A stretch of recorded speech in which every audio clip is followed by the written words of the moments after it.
Respected audience, I welcome you all to the third and the final segment of our model talk show. In the previous part, we talked to Asawa Tawheed. She was a final year student in the School of Politics and International Relations, Qasim University, Islamabad. Asawa was of the view that there is no such phenomenon as populism present in Pakistan and that it is a foreign concept which is not related with the socio-political realities of Pakistan. Asawa defended her claims with logical and academic arguments. In this part, we are joined by Mia Talha Zahid, who is a graduate from SPIR. Talha is of the view that populism was and is present in Pakistan and that it is manifesting itself in various forms. So let us find out the reasons behind his contentions. Welcome, Talha. Talha, what makes you think that populism has been and is present in Pakistan?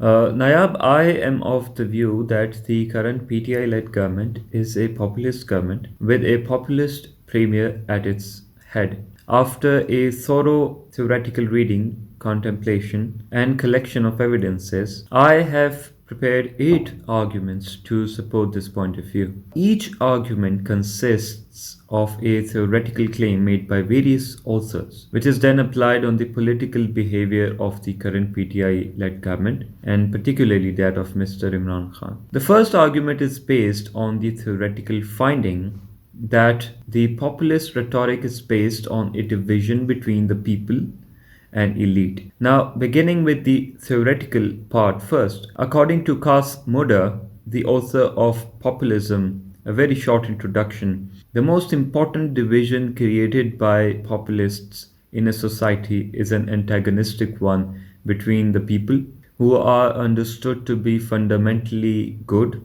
and the elite who are described to be fundamentally corrupt and out of touch with everyday life.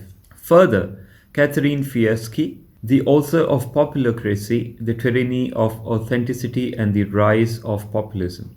She has identified populist leaders as those who not only claim to represent the will of the morally superior ordinary people, but also position themselves as uniquely capable of doing so. They vilify their opponents as inherently illegitimate. In evidence, in practice, if we observe the current politics, we hear these types of discourses very frequently in Mr. Imran Khan's speeches and conversations. Phrases like, and I quote, these people can sell the country to save their stolen money, unquote. And second, I quote, what they did to their country is what Mir Jafar and Mir Sadiq did to their people, unquote. These type of phrases, which are directed towards the opposition parties and opposition leaders, all engender an antagonistic division between the people and the elite. The second argument is based on the theoretical finding that the populists use a rhetoric which propagates this people elite distinction. According to Kirk Hawkins, an associate professor at Brigham Young University in Utah, a populist resorts to the people elite distinction to win over their audiences. They refer to the people with phrases or words such as ordinary and hardworking and use the exact opposites for the elites. More notable is their charismatic style, the performative element. They use a plain speaking discourse that everybody will understand. In evidence, in practice, this is exactly what Mr. Khan does. His address to a recent event in Chakwal is a case in point. He said, and I quote, the whole nation knew that the leaders of opposition parties had looted the country for the past 30 years. At another point, he said, I have never seen an opposition trying to undermine its country like this just to get an NRO. At another point, they have not worked for an hour in their life and are here to run a country. At a point in his first speech as the Prime Minister, he very elaborately creates a people elite distinction by saying that you should stand by me. Either this country will survive or the corrupt people. Through this type of rhetoric, in my point of view, in my observation, Mr. Khan is propagating the people elite distinction. The third theoretical finding which backs my argument is that populists assume a general will and claim to represent it. Populists believe that politics should be an expression of the general will, which means a set of desires presumed to be shared as common sense by all ordinary people. Populism galvanizes a large disillusioned base of overlooked voters and offers them fresh representation. Populists conclude that they alone represent the people. In evidence, in his maiden speech, Mr. Imran Khan said, and I quote, that another shameful thing for us is that on the one hand are these conditions and on the other is the lifestyle of those in power. Pakistan's Prime Minister has 524 workers, 80 cars, of which 33 are bulletproof. On one hand is the nation in debt, which cannot spend on its citizens, and on the other hand are those in power who live like the Britishers lived during their rule.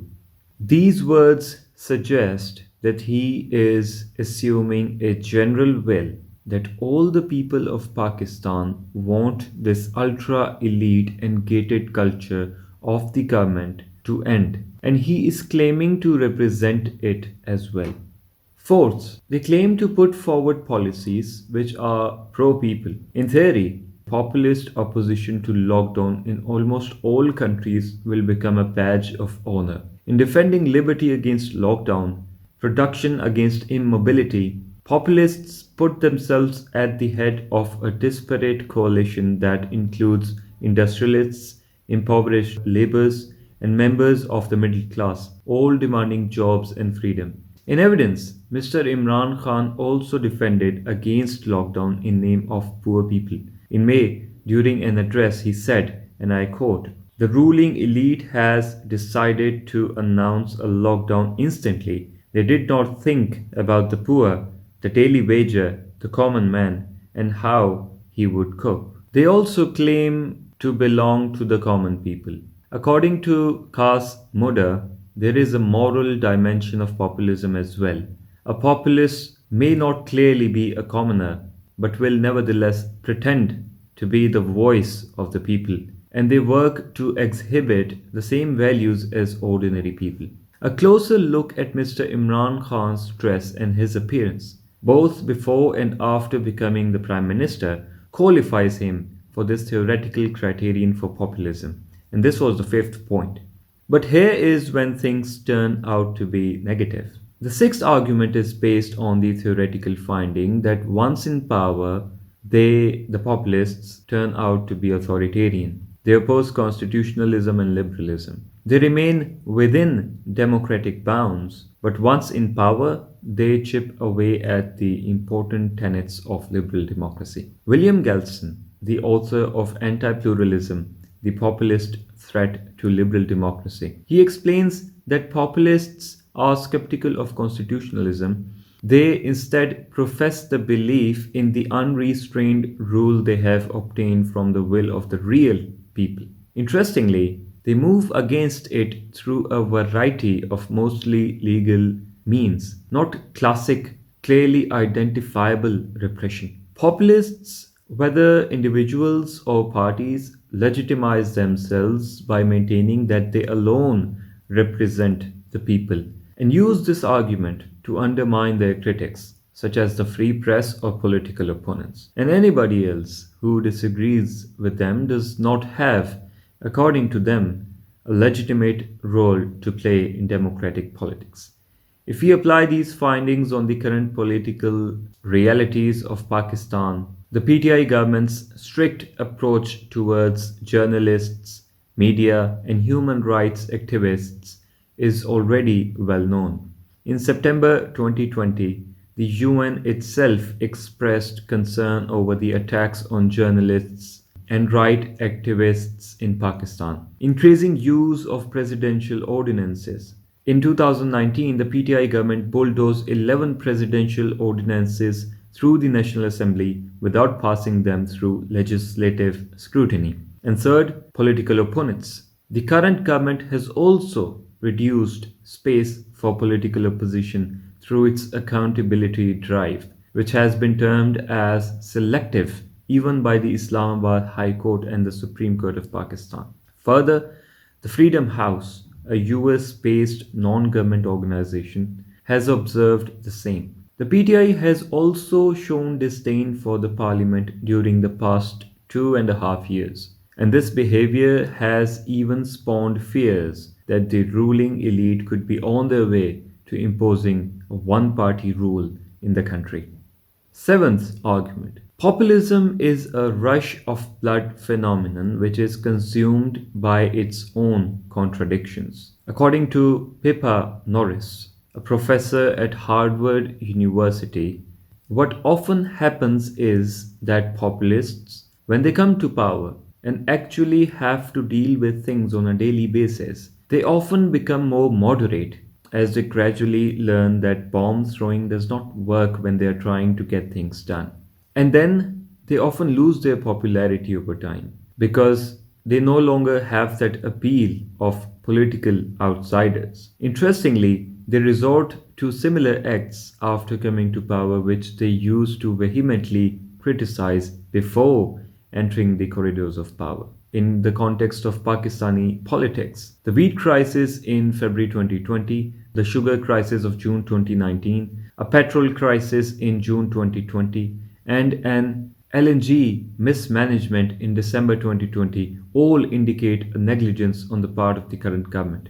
The inherent contradictions of populism become evident from the fact that the current government welcomed the former members of the very corrupt parties Mr. Khan used to criticize. In his maiden speech, after talking about the problem of foreign debts, he said, and I quote, I will also come up with the solution as to how to resolve this issue. No need to be afraid of this situation. In a recent address in Islamabad, he himself admitted that, and I quote, when I review my performance, we took 3 months only to understand issues as everything that we had been looking at from outside was altogether different after we came to power.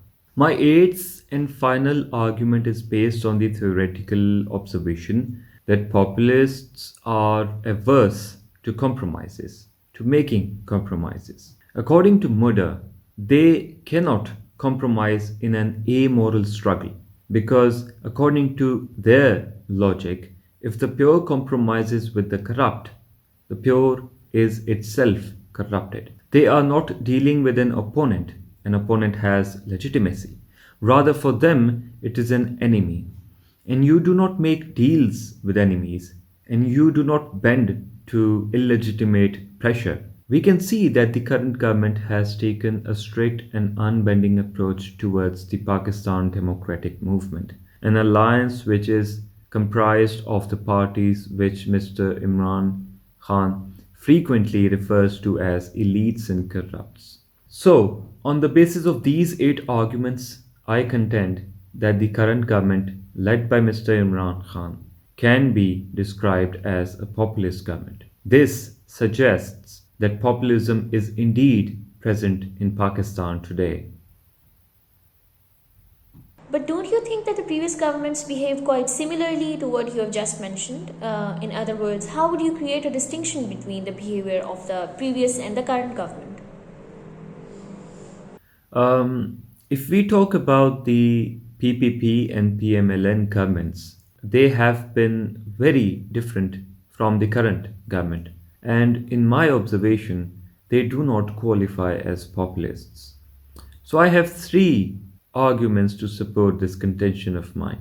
First, their political rhetoric was not based on a people and elite distinctions. I listened to many speeches by the past office holders and I did not find the people elite discourse which Mr. Khan propagates.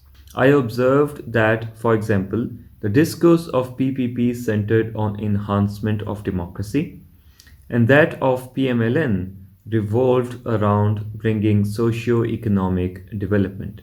The element of assuming a general popular will is also unique to the current government.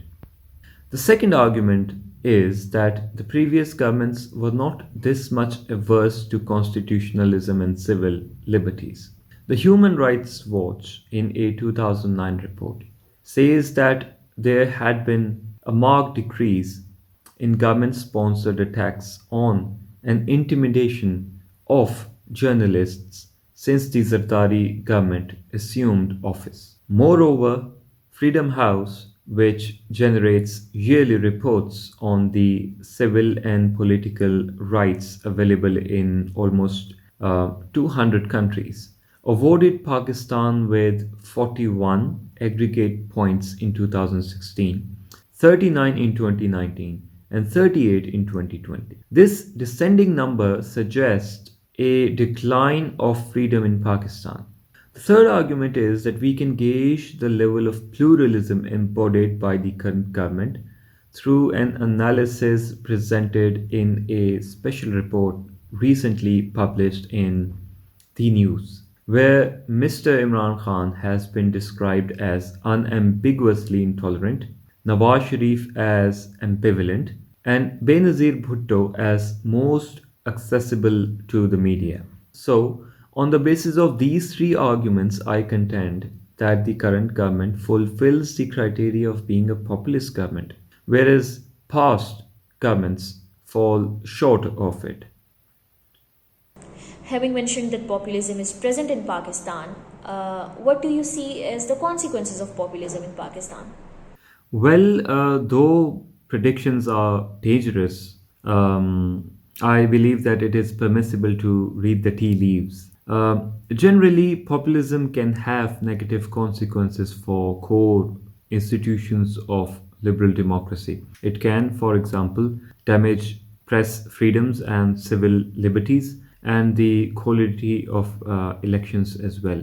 Now, not all effects are entirely negative.